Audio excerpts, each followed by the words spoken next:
Give me land, lots of land under starry skies above. Don't fence me in. Let me ride through the wide open country that I love. Don't fence me in. Let me be by myself in the evening breeze. Listen to the murmur of the cottonwood trees. Send me off forever, but I ask you please, don't fence me in. Hello friends, and welcome to Nature Kids Radio, the podcast that is completely dedicated to bringing childhood back outside. I'm Kenny Ballantyne, the founder of the Nature Kids Institute and the director of the documentary film Nature Kids. I will be your host for what I anticipate will be one awesome podcast. This is our inaugural episode, so I will start off by giving you an idea of what this podcast is all about. Nature Kids Radio is a weekly podcast, and every week I will be bringing you exclusive interviews with some of the greatest minds from the world of nature connection. Today being no exception, but we will get to that in just a moment. I also hope to share relevant news stories from around the world, and of course the latest training and resources made available from the Nature Kids Institute. If you're discovering me for the first time, I would encourage you to check out naturekidsinstitute.org. We have all kinds of resources, videos, a blog. You can learn about my film, and you can sign up for our brand new free online course called Let's Bring Childhood Back Outside. It has been extremely popular, and it is a lot of fun, so be sure to check that out. Now let's get moving right along with the program, because I have a truly awesome guest with me today. I met Dr. Scott Sampson while making Nature Kids, and since then we have become good friends. Scott is currently the chief curator of the Denver Museum of Nature and Science, and is of course more widely known as Dr. Scott the Paleontologist, the host of the PBS Kids program Dinosaur Train. He is a world-renowned dinosaur expert who has of late shifted the primary focus of his work towards reconnecting people with the natural world.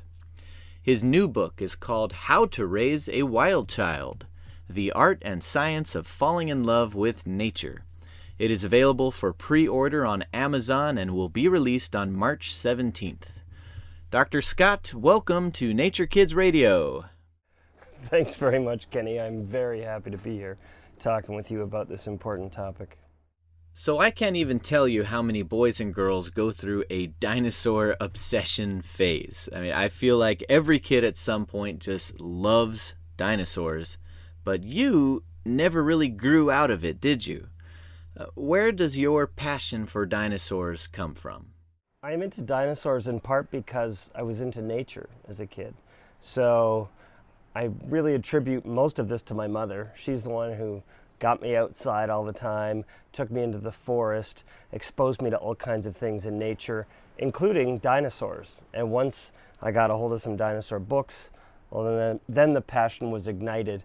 And there's a cute little story that revolves around this, that involves getting my tonsils out, where it was right before I started kindergarten, and I had this passion for dinosaurs. And then I had my tonsils out the week before kindergarten started. It was back in the days when they kept you overnight. It was a really uncomfortable experience for me. And ultimately afterwards, I was a little bit sort of disillusioned with life, shall we say. I started school, my very first day of school. I went there, met a guy who turned out to be a lifelong friend. Very first thing I said to him was, "Have you ever had your tonsils out?" And he said, "Nope." And I stood there and we talked a bit, and I thought about this, and I said, I don't want to be here. And I walked home. I skipped school my very first day. My mother, of course, was thrilled because I'd finally started school and she had her life back. And I had to go to a friend's house because she wasn't around. And so my mother, because I kept skipping school, went to the teacher, my kindergarten teacher, and said, "He loves dinosaurs. If you just talk to him about dinosaurs, he'll be really interested in class." And the teacher, Mrs. Smith, did that. And I never looked back. I've been into science and dinosaurs ever since. And of course, you've gone on to have a very successful career in paleontology. You've discovered and named numerous dinosaurs. You authored a fantastic book called Dinosaur Odyssey. And of course, you got the kids show. So what led to your shift towards kids and nature? Not so very long ago, within the last 10 years, I was a tenured professor at a Tier 1 university, University of Utah in Salt Lake City. And I had graduate students, and I was traveling around the world digging up old bones, dinosaurs and other creatures. And I had this sort of cathartic moment where I realized, I can't keep doing this the rest of my life for me. And that doesn't mean that I'm criticizing other folks who decide to be in academics. It's an amazing thing to do, to be a scientist. But for me personally, I just felt like with this other issue going on, the lack of science literacy, the disconnect between humans and especially kids and nature, that this is what I needed to devote the bulk of my time to. So ever since then, I have been doing exactly that.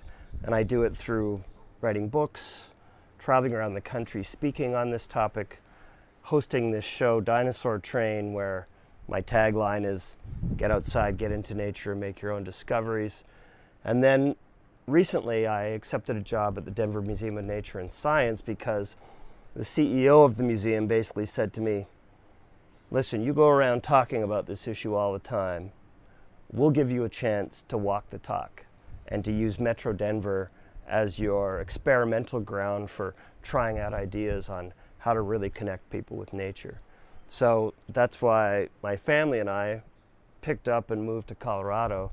And so now I'm involved with a whole series of different efforts that are really aimed at trying to connect an urban population with nearby nature and local place.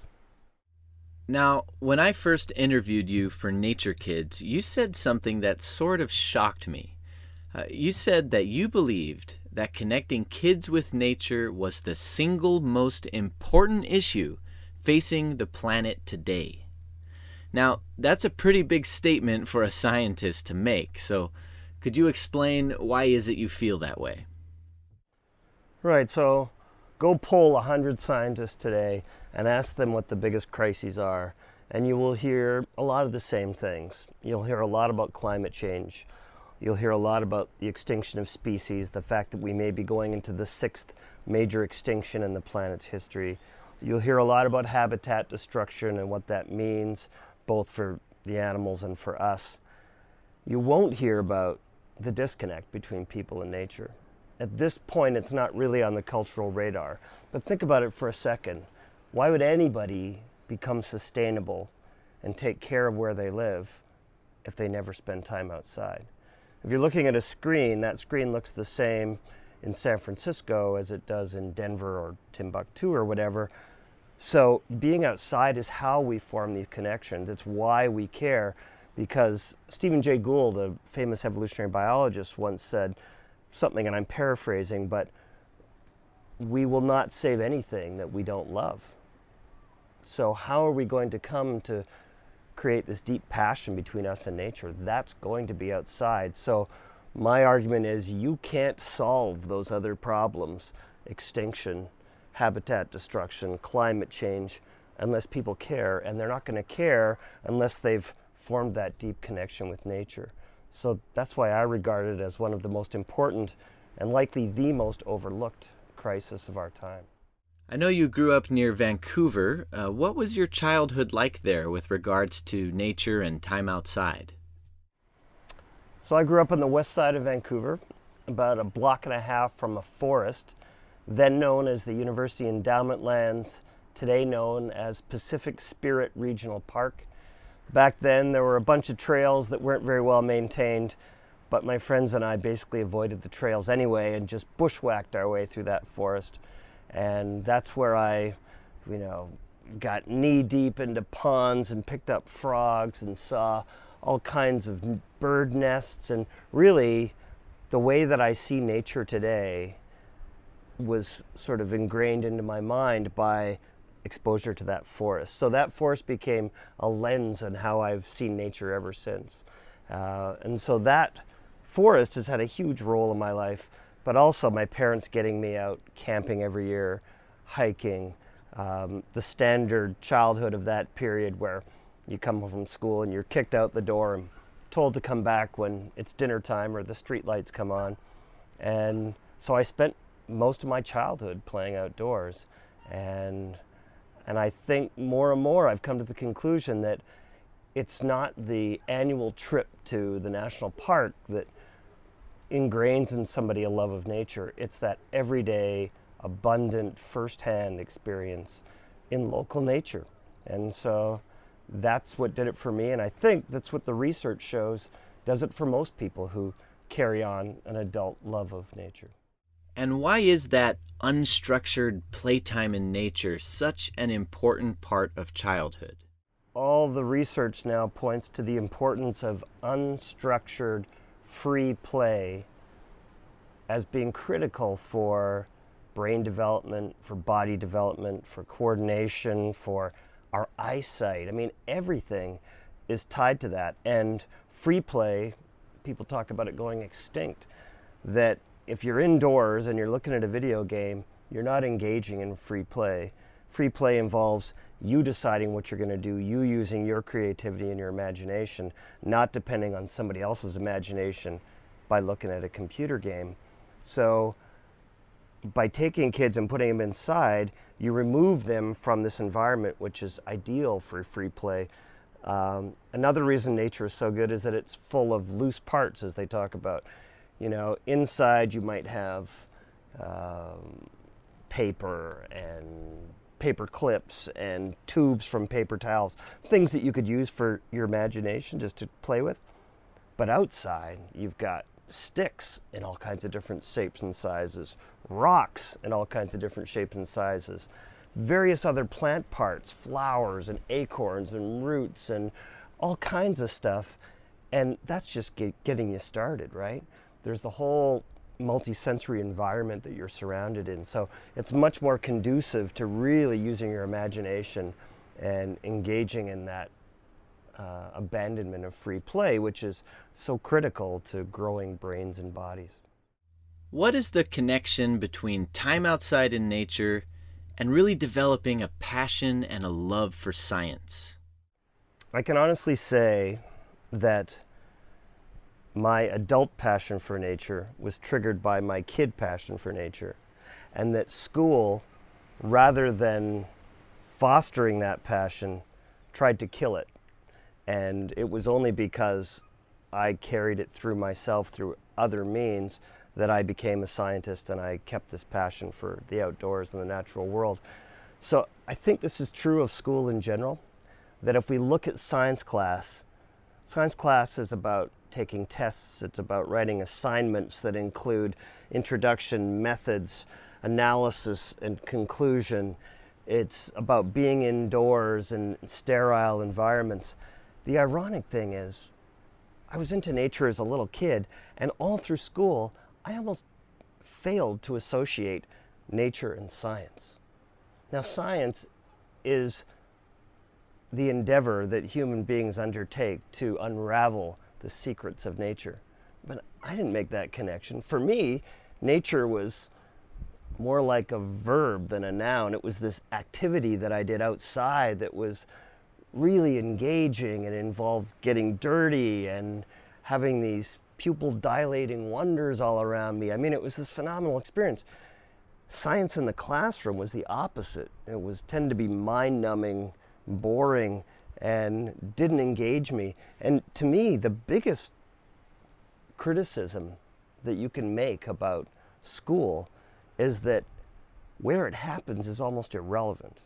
In other words, what you learn in a classroom in Denver or Cincinnati could easily be transposed to a classroom in Houston or Philadelphia or Miami with almost no loss, because we're learning about things that aren't related to where we live.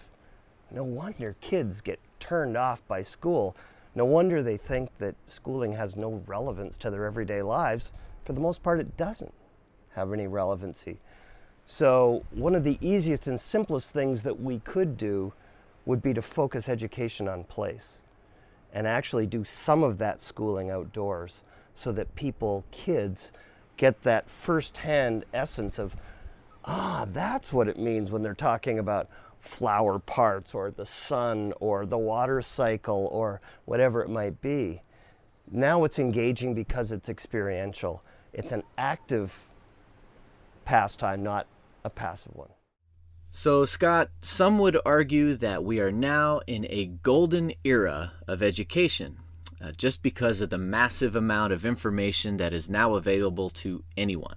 Virtually every fact a person could want is only a click away. What are your thoughts on that? There's an environmentalist by the name of David Orr that you probably know, and he has noted that yes, we have access to all this information, but we need to ask ourselves, what information are we losing? So because we are spending all this time indoors, because we're staring at screens and getting information, we're losing basic skills. We don't understand the local plants and animals. Most of us couldn't even begin to build a house or do things that people almost took for granted 100 years ago. So there's a whole lot of information that's being lost while we gain all of this information through the internet. And then you have to ask yourself, how much of this information is useful? Like, at what point does it become overload? And education is still focused on facts. The system, which goes all the way back to the Puritan Calvinists coming into North America, the system is about control. It's about passing tests and moving on to the next stage, getting grades. And do we really think that that's what engages kids? Is that really what we think education should be about? We're not teaching kids the big ideas. If there was ever a time when you don't need to teach kids facts, it's in the age of Google. They can go look it up. Why would we ask them to memorize this stuff and regurgitate it to us on a test? Wouldn't it be better to teach kids the overall context of things? How does this place work? Where does the energy come from? How is the energy flowing through this place? How is the matter cycled? What's the story of this place? It's the larger overall context. And there's lots of information that backs up the idea that education is far more powerful if you start with the big idea and then learn things to fill in the spaces, rather than learning all kinds of facts and at the end go, oh, by the way, here's the big idea. It's completely irrelevant. But we're missing a lot of the big ideas altogether in science. We're missing the forest for the trees and how we teach kids these days. And I think that that's a major problem. So here's a story that sort of hits close to home for me. In the Los Angeles Unified School District, where I grew up, they now have a very expensive program that provides iPads in classrooms, one for every student. And this is being touted as a real huge, major step forward in education, because kids now have access to unlimited information, including some exclusive content that was created by the National Park Service. So my question for you, Scott, is if your child were a student in LAUSD, how would you feel about the iPad program? Do you think this is money well spent? Do you think this is good education? Well, I guess I agree with Richard Louv when he says, let's not think about getting rid of technology. It's here to stay. But the more technology we have, the more nature we need. So the key then becomes balancing nature with technology. So are iPads bad for students? No, certainly not after a certain age. I wouldn't recommend them in sort of kindergarten, first and second grade, but for later elementary school and high school, absolutely, iPads are terrific. The key, though, is not to replace the experience of nature in real life with a virtual experience. Imagine experiencing a forest on an iPad versus walking through that forest. Any of us can easily see the difference, or holding a slug in your hand versus seeing an iPad picture of a slug. Even if you can zoom in on it and see it in Technicolor, the experience is totally different than the real thing. So let's think about creating that balance. Another thing that we tend to do in elementary school is tell kids all the bad stuff that's going on. So, and first, second, third grade, we're talking about whales disappearing and tropical rainforests being cut down and the planet warming up. And before children even have an opportunity to forge a deep bond with the natural world, they're already afraid that it's going away. And so what that creates is an alienation rather than an inclination to build that bond. So as David Sobel, a place-based educator, likes to say, no disasters before 4th grade. None. Let's get kids learning about local place. I mean, why learn about the Amazon rainforest if you have no clue about how your own local forest works? Get kids out into their forest. Later on, tell them about the Amazon rainforest, and they'll be able to relate to it because of those firsthand experiences that they've had. So how might the money have been better spent? I mean, I think balancing it with, once again, I don't want to say that iPads are bad. They can be very useful. But balancing the technology with that firsthand local experience in nearby nature should be critical, particularly for the National Park Service. That if you're trying to support our notion of protecting and keeping parks, that isn't going to happen by people looking at pictures. Heck, those pictures will last forever, even if the parks aren't there. We need to get people out experiencing those parks firsthand so that they see the need to protect these places in the long term. I have heard you say that kids are natural-born scientists. Just how is that so? We used to think that kids were the opposite of scientists. Even, amazing childhood experts like Jean Piaget, who's talked about the developmental stages, used to speak about childhood as being this time period of being irrational. We think of kids often as being these incomplete versions of us that are sort of inept, and they just need this time and growth to become real adults.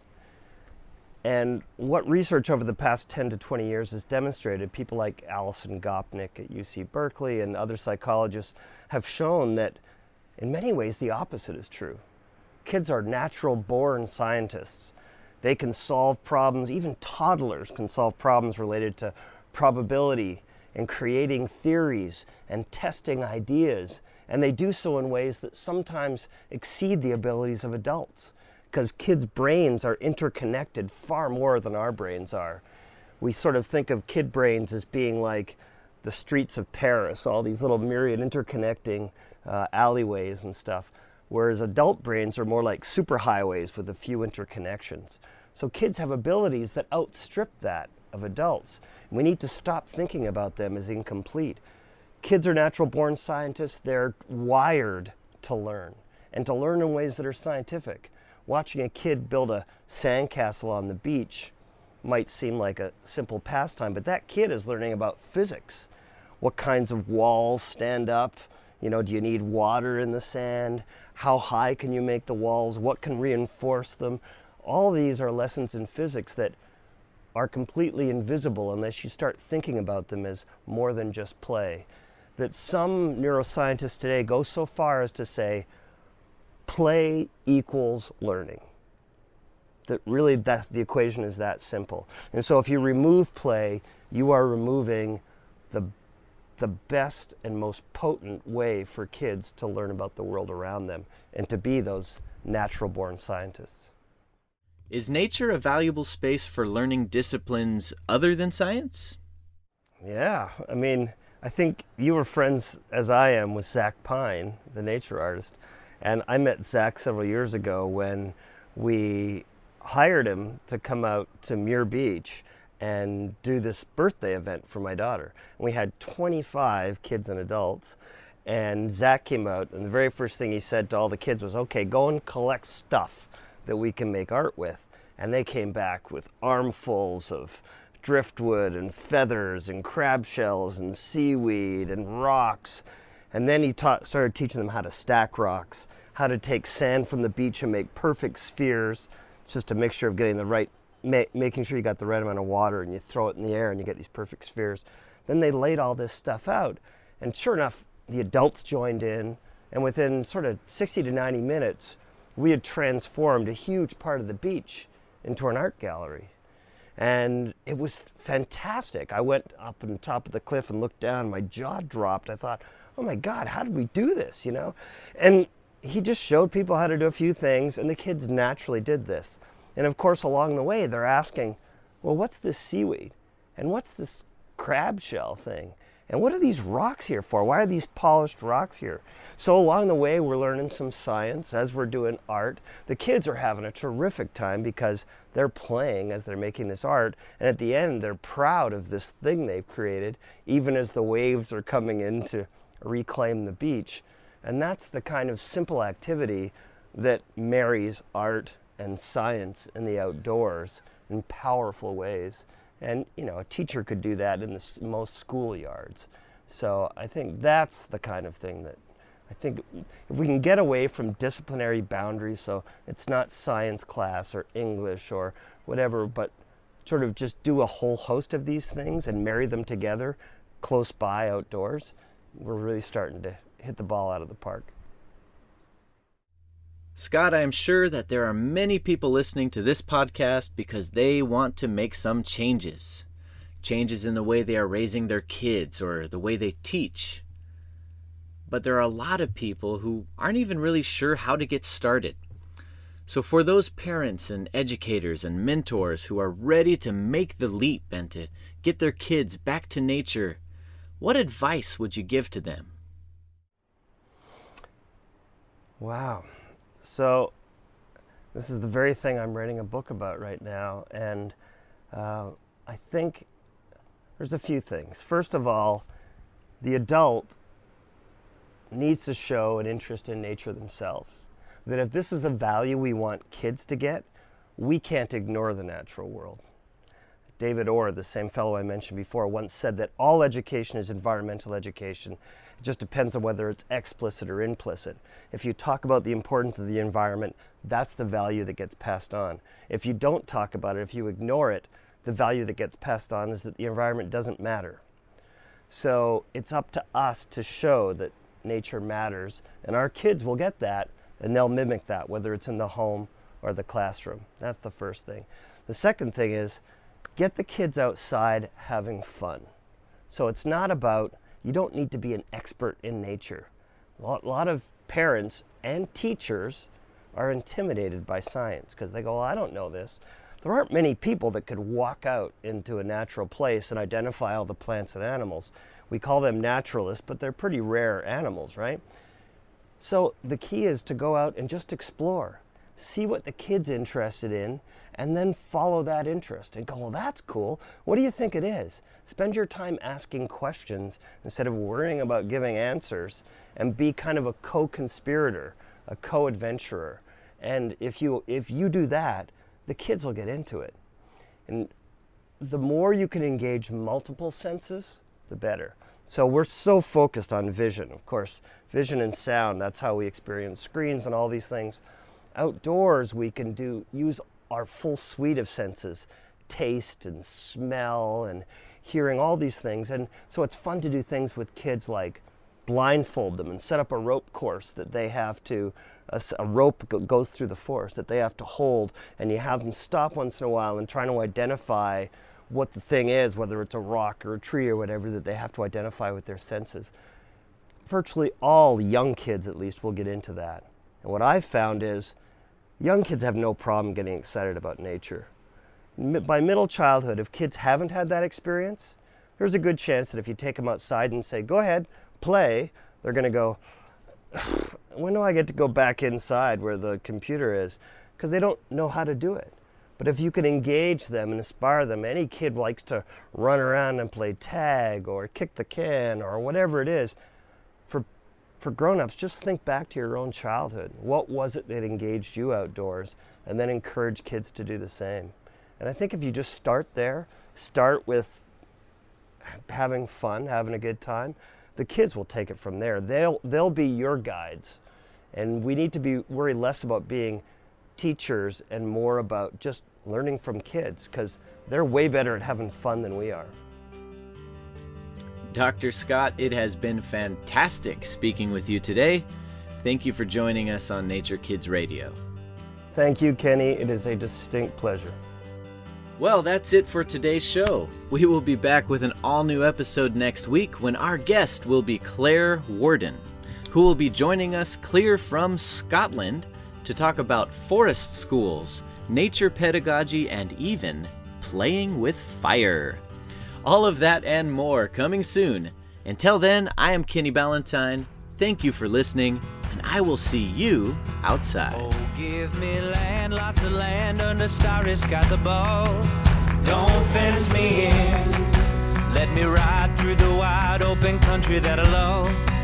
Don't fence me in. Let me be by myself in the evening breeze. Listen to the murmur